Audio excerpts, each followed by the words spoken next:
आधी घड़ी तप के वर्ष हजार, फिर भी बराबर है नहीं कहे कबीर विचार। और महात्माओं ने लिखा, पूज्य महाराज जी कहते हैं कि सत्संग जन जो कोई पावे, मैल आई सब कट कर जावे। सत्संग वो सरोवर है, कौवा स्नान करता और हंस बन जाता। गोस्वामी जी महाराज रामचरितमानस रामायण में लिखते हैं कि बड़े भाग्य पायो सत्संगा, बिना प्रयास होए भवभंगा। तो सत्संग से बड़ी महिमा है। और सत्संग ये किसको मिलता है? जिन पर भगवान की बड़ी दया कृपा होती है, सत्संग उसी को मिलता, सबको सत्संग नहीं मिलता है। इसको महात्मा धर्म पुस्तक रामायण में लिखते हैं। उन्होंने लिखा कि बिन सत्संग विवेक न होई, राम कृपा बिन सुलभ न सोई। बिना भगवान की कृपा के ये सत्संग नहीं मिलता। और सत्संग जो है ये होता किसके यहाँ है? ये सत्संग सबके यहाँ नहीं होता, क्योंकि ये कलयुग है।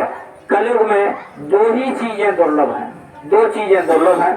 एक तो भगवान की कथा, दूसरा संतों का सत्संग, और सब कुछ मिल जाता है। ये दो चीजें नहीं मिलती कलयुग में। महात्मा लिखते हैं, उन्होंने लिखा है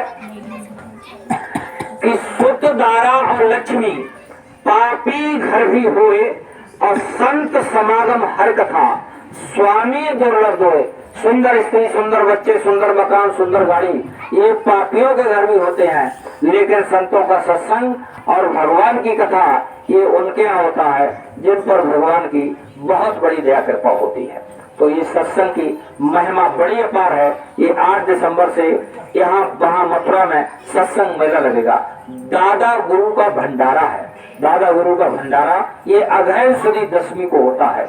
ये जो स्वामी जी महाराज थे, उनके जो गुरु थे तो उनको दादा गुरु कहते हैं, उनका है। तो उसमें लिखा है, वो लिखते हैं, जो भी हमने आपने ये खोटे कर्मों की गठरी हमने बांध रखी है, ये झूठ बोलकर, धोखा देकर या रास्ते में चीटा दाब कर जो हमारे छोटे मोटे कर्म इकट्ठे हो गए हैं, तो उसके लिए कहते हैं कि गठरी अपने खोट कर्म की गुरचरणों में दे आओ, दादा गुरु के भंडारे पर जाकर बरकत ले आओ। तो ये बुराई मंदिर में चढ़ाइए और बरकत ले आइए। तो ये जो है मथुरा में सत्संग मेला लगने जा रहा, तो आप सभी लोग आइएगा। और